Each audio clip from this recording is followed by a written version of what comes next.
سیدنا یونس علیہ نبینا علیہ الصلوۃ والسلام کی قوم کا ذکر آ رہا ہے۔ دیکھیں اللہ تعالیٰ کی یہ سنت ہے کہ اللہ تعالیٰ جب بھی کسی قوم میں کسی رسول کو مبعوث کرتا ہے تو وہ وہاں جا کر دھمکی لگاتے ہیں کہ ہم پر ایمان لے آؤ، نہیں تو بڑے دن کا عذاب تمہیں آ پکڑے گا۔ اور وہ بڑا دن ان قوموں کے لیے ایام اللہ بن جاتا ہے، جس طرح کہ حضرت موسیٰ علیہ السلام کے مخالفین کے لیے، فرعونیوں کے لیے بخاری مسلم میں آیا کہ 10 محرم کا دن ایام اللہ بن گیا کہ اس دن فرعونی ڈبو دیے گئے۔ اسی طریقے سے قوم نوح جس دن ڈبوئی گئی وہ ان کے لیے ایام اللہ میں سے ایک یوم تھا، اللہ کے بڑے بڑے فیصلوں کے دنوں میں سے ایک دن۔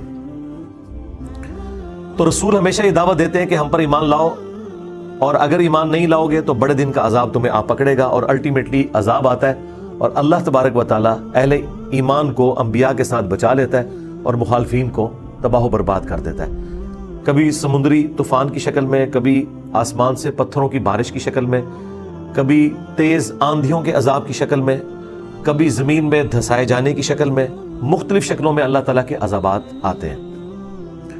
اور یہ رسولوں کے کیس میں ہے، کیونکہ اللہ تعالیٰ نے پیٹ رول رسولوں کے کیس میں بیان کیا ہے، کتب اللہ لأغلبن انا ورسلی، اللہ تعالیٰ نے اپنی ڈیسٹنی میں، تقدیر میں یہ بات لکھ دی ہے کہ بے شک میرے رسول اور میں ہی غالب رہوں گا۔ تو ظاہر ہے کہ رسولوں کا غلبہ اسی صورت میں ہوگا کہ جب رسول دھمکی لگانے کے بعد خود قتل نہ ہو جائے بلکہ ان کے مخالفین تباہ ہو جائیں اور رسولوں کو اور اہل ایمان کو اللہ تعالیٰ بچا لے۔ ایک ایکسیپشنل کیس سیدنا عیسیٰ علیہ السلام کا ہوا ہے کہ اس وقت تو ان کے مخالفین تباہ و برباد نہیں ہوئے، حضرت عیسیٰ علیہ السلام کو اللہ تعالیٰ نے زندہ آسمانوں پہ اٹھا لیا۔ یہ ایک یونیک ایکسیپشنل کیس ہے، لیکن اس کے بعد سے اب تک یہودی اللہ تعالیٰ کے زیر عتاب ہیں اس حوالے سے کہ انہوں نے اپنی روش درست نہیں کی، اور پھر آخری عذاب کا کوڑا حضرت عیسیٰ علیہ السلام کے ذریعے ہی پڑے گا ان یہودیوں پر، اور وہ جب دنیا میں آئیں گے تو پھر یہودیوں کے خلاف قتال کریں گے۔ دنیا میں ان کا دوبارہ آنے کا مقصد ایک اعتبار سے اس حساب سے بھی بن جاتا ہے کہ انہوں نے اپنی مبارک زندگی میں اپنے مخالفین کے اوپر عذاب نہیں دیکھا تھا، وہ اب جب دوبارہ دنیا میں آئیں گے نا تو وہ عذاب اللہ تعالیٰ ان کے ذریعے ان کے مخالفین پر نازل فرمائے گا۔ یہ بھی ایک حکمت ہے حضرت عیسیٰ علیہ السلام کی دوبارہ دنیا میں آنے کی، اگرچہ یہ ان کی اولادیں ہیں لیکن روش تو انہوں نے نہیں چھوڑی۔ ایک اور ایکسیپشن ہے وہ یونس علیہ السلام کی ہے۔ ان کے کیس میں تو اللہ تعالیٰ نے بالکل ڈیفرنٹ ایک فیصلہ فرمایا کہ یونس علیہ السلام کی قوم نے جب عذاب کے آثار دیکھے تو انہوں نے توبہ کی اور اللہ تعالیٰ نے ان سب کا ایمان قبول کر لیا، اور وہ قرآن میں آتا ہے کہ 1,00,000 سے بھی زیادہ لوگ تھے جو سارے کے سارے ایک دن میں مسلمان ہو گئے۔ یعنی یونس علیہ السلام کی سال ہر سال کی تبلیغ نے کوئی اثر نہیں دکھایا، جب عذاب کے آثار نظر آئے تو انہوں نے ایمان قبول کر لیا۔ جو جامع ترمذی میں بھی حدیث ہے کہ موت کے غرغرے سے پہلے پہلے توبہ قبول ہے۔ یہ جو موت کا غرغرہ ہے نا، یہ امتوں کے کیسز میں عذاب کے آثار کا سامنے نظر آنا ہے۔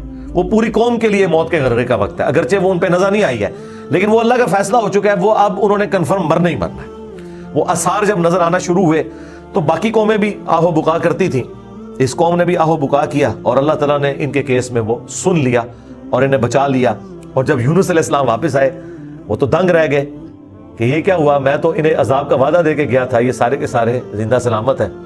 اور اس سے بڑھ کر ان کو حیرانگی یہ ہوئی کہ وہ سب کے سب لوگ ایمان بھی لے آئے۔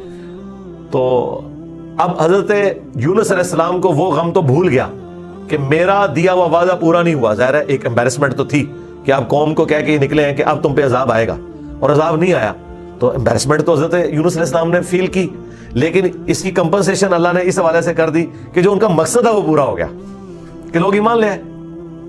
جب انہوں نے دیکھا سب ایمان لے آئے تو ظاہر ہے کہ وہ ایک ہیپی اینڈنگ ہوئی ہے۔ کیا ڈراپ سین ہوا ہے۔ میں کبھی بعض اوقات یہ جب حضرت یونس علیہ السلام کی قوم کا واقعہ قرآن میں پڑھتا ہوں نا تو میں بڑی خواہش کرتا ہوں کہ میں جنت میں جا کے یہ منظر دیکھوں کہ وقت کا پیغمبر عذاب کی وحی سنا کے گیا ہے اور لوگ چیخو پکار کر رہے ہیں، اور ایسا یونیک کیس ہو گیا، سمجھ لیں مردے ہی زندہ ہو گئے کہ اللہ تعالیٰ ان کی چیخو پکار سن کے ان کی توبہ بھی قبول کر لیتا ہے، اور پھر یونس علیہ السلام جب واپس آتے ہیں ان کی حیرانگی کیا ہوگی، ٹھیک ہے، کیا ڈراپ سین ہوگا۔ میں کہتا ہوں نہیں، اس طرح کی کوئی ٹریجک فلم نہیں ہو سکتی جو یونس علیہ السلام اور ان کی قوم کی ہے۔ اور وہ کیوں ہوا؟ صرف یونس علیہ السلام سے ایک اجتہادی خطا ہوئی. ہم اسے گناہ نہیں کہتے، وہ خطا ہے. انبیاء خطا کرتے ہیں، لیکن چونکہ وہ اپنی خطا پر قائم نہیں رہتے اور وہ گناہ کے زمرے میں بھی نہیں ہے، غلطی ہے بحیثیت انسان. انسان غلطیوں سے پاک اگر ہم پیغمبروں کو کہتے ہیں تو یہ پاک وہ والا نہیں ہے جس طرح اللہ پاک ہے. آپ سبحان کا لفظ صرف اللہ کے ساتھ بولتے ہیں، کوئی پیغمبر بھی سبحان نہیں ہے. پرفیکٹ صرف اللہ ہے.